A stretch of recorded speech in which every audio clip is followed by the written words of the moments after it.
Hey guys, it's Jess, and I am so excited to be guest designing for Ranger today. I am going to be showing you 5 different ways to use your Simon Hurley Create stencils. So let's get started.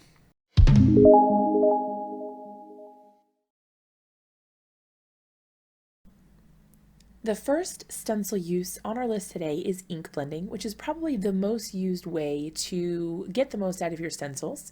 This is the most common use I've seen, and it's probably one of the easiest ways. So if you're a beginner and you want to get your feet wet with stencils, this is a great option for getting started. So to get started with this, you're going to want to secure your stencil to the paper that you'd like to use. You can use your cardstock. This is the Simon Hurley Stark White cardstock that I'm using here. And I'm starting with the Over the Moon die ink pad. The tool that I'm using is the mini ink blending tool from Ranger, and I'm using the foam blending pads with that as well. They soak up the color really well and give you a nice smooth blend, so they are great to use for your ink blending. I'm transitioning from one color to the next using colors that won't make mud. So you want to use colors that blend well together if you're going to be overlapping multiple colors. In this case, I went from Over the Moon into Traffic Cone. Then I went ahead and used Rosy Cheeks. And then the last color that I'm going to use is called Triple Berry. At the end of each section, I do leave the color a little bit lighter and I go slightly farther than I want my ink to actually go. That way I have a nice transition area from when one color ends and the next color begins. I find that this gives really good results and you don't have harsh lines where your colors switch.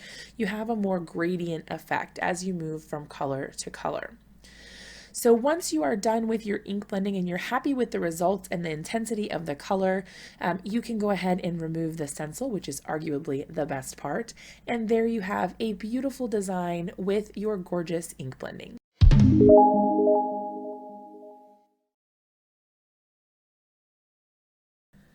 For our second stencil technique, we're going to be doing some heat embossing. Normally, when you do heat embossing, you would be stamping out an image with a sticky ink and then pouring on the embossing powder to heat it up. The melted embossing powder forms kind of a shiny finish on your card and gives a little bit of extra dimension to your projects. Usually you use these with a stamped image, but you can also do it with a stencil. So for this stencil, you're going to want to treat your surface with a anti-static powder tool of some sort. You basically want to make it so that none of the embossing powder sticks where we don't want it to. You lay your stencil over top and secure it however is easiest for you. I'm using the embossing dabber for this, but you could also use an ink pad with sticky embossing ink in it. The embossing dabber is nice because you can just tap it into the area that you'd like it, and you don't have to use quite as much ink all at once because that surface area is smaller. So I'm going through each of the openings of this stencil. This stencil is from the Simon Hurley Create line and it's called Stargazer. It creates the cutest little background of stars and constellations. And I'm just making sure that I get really good coverage with the embossing dabber through those holes in the stencil. So here I'm pulling out a coffee filter. I use this to catch stray embossing powder as I pour it on. You could also use a piece of copy paper or something that you have on hand just so that it doesn't pour all over your desk and you can easily pour your extras back into your container.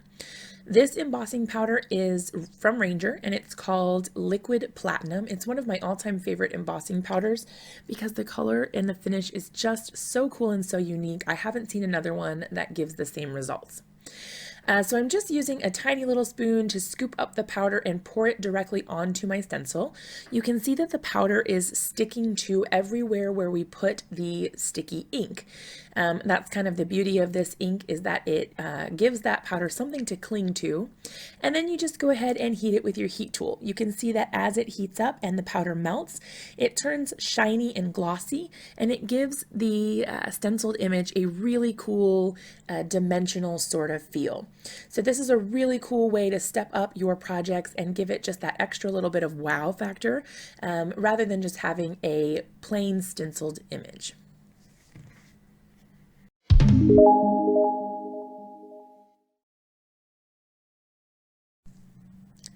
For our third stencil technique, we're going to be using an embossing dabber again, only this time we're going to change it up after the fact. So this time, instead of using a traditional embossing powder, we're going to use a product called sticky embossing powder. This product is essentially a powdered glue, and when you hit it with heat from your heat tool, it melts and turns into an adhesive that you can then use with foil, glitter, or flock, just to name a couple things that you can do with it. So I'm going about this process the same way as I did with our embossing powder. So I applied my stencil to my cardstock. This time I'm using black cardstock. I secured the stencil in place so that it didn't shift around while I was trying to apply my embossing ink. I'm using the embossing dabber again here to put that ink through the holes in my stencil and get a good coverage on every one of those exposed areas. Once I've got a good coverage, I can go ahead and remove the stencil. Keep in mind that you do want to treat your surface with an anti-static powder tool before you apply the ink. That way your embossing ink your embossing powder doesn't stick where you don't want it to. So here is the sticky embossing powder, and I am just pouring that on the same way that I would with a normal embossing powder. Something to keep in mind is if you want better results, mine are a little splotchy here, you can definitely work in smaller areas. I did the whole stencil at one time, and that means that some of my embossing ink was a little less wet and juicy than other parts, which means that I didn't get the best transfer with my sticky embossing powder, which in turn means I don't get the best coverage with my foil. If you want better results, you can definitely work in smaller areas and just do them individually, and then come back and do the next area separately. You can see here I'm just using my heat tool to melt that embossing powder. It turns clear, so that's how you know that it's ready to go.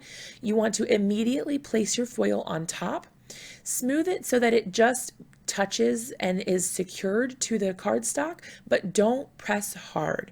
Since this adhesive is still hot, it can be smushed and your design can be affected if you push too hard too quickly.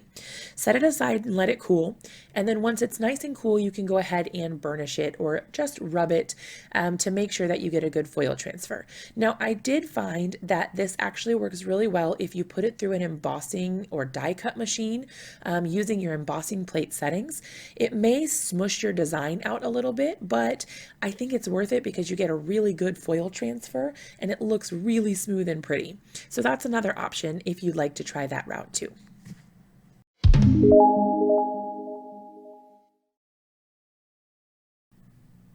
For our fourth stencil technique, we're actually going to be getting a little bit more mixed media in our application, and we're going to use some texture paste.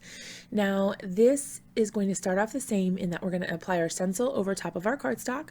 We're going to attach the stencil to the cardstock so that it doesn't shift around and we have a really good placement of our stencil. This is really important with mediums like this because if your stencil shifts even just the tiniest bit, you will get a weird like smeared result and your stencil won't be crisp and beautiful like you want it to be. So just make sure that you take that time at the beginning just to get that stencil in place and make sure it's not going to move around on you. So the texture paste is sort of like a frosting consistency. It is white. This particular one is opaque, but there are other finishes. So this is a matte opaque finish that I chose here, which means it's not going to be shiny and it's not going to be translucent or see-through. It is going to be a solid white and it's not going to be that shiny or gloss finish. So what I thought I would do to kind of step things up a notch is you could always just use the texture paste through the stencil by itself just to get a little bit of texture and have that extra added effect to your card. But I thought we would get a little more fancy and use the Simon Hurley Create Dye ink pad to tint or color our texture paste so that you have more options with your texture paste than just using its original color. So I pulled out the Triple Berry Dye ink pad from Simon Hurley Create and I just smushed that right onto my craft sheet. I spritzed it with the mister with just clean water. And then now I'm going to apply that water and the texture paste. I do find that it's best to try to use the flat edge of your palette knife or whatever tool you're using to spread the texture paste, because if you use the other side or come in at an angle, you can end up scooping out some of the paste from where you've put it in through the holes of the stencil, and it kind of undoes the work you've already done. So I'm not going to go all the way down to the bottom. I didn't grab quite enough texture paste. I probably could have stretched it, but I figured that for showing this technique, this was probably good, and it kind of gives like that faded out mixed media sort of look at the bottom when you don't have a perfect background across the whole page. So I'm going to go ahead and peel that off, and you can see that we've got our design there, and now you just need to set it aside to let it dry.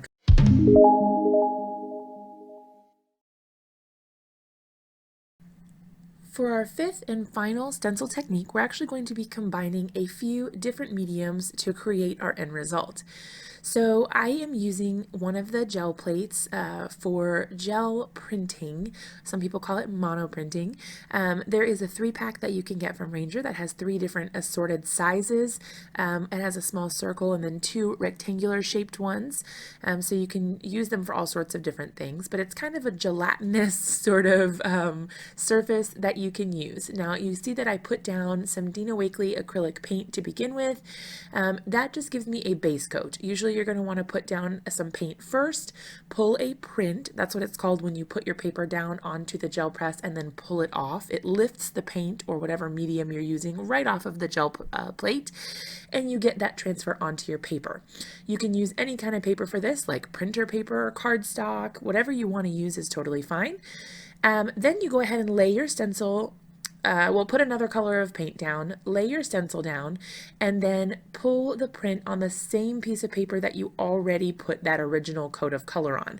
So we started with our turquoise from Dina Wakley, then I put the black ink down, put the stencil over top, and then you can see that it only puts that black ink where the holes from the stencil came through. Gives you a really, really cool print. Now, you can also do what's called a ghost print. So here I'm just drying off the gel plate a little bit to make sure that my paint is nice and dry. You can do this, like let it dry by itself while you're cleaning your stencil off, or whatever you want to do.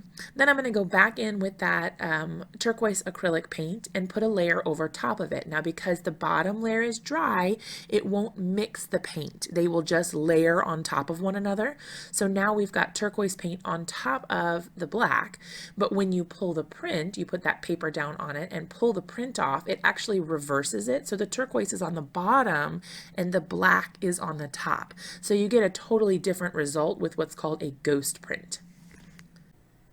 All right, so there you have it. 5 different ways to use Simon Hurley Create stencils in your next project. What is your favorite way from today's video? Be sure to drop me a comment down below and let me know. Give this video a big thumbs up if you liked it. Subscribe to my channel for more inspiration, and I'll see you guys again in the next video.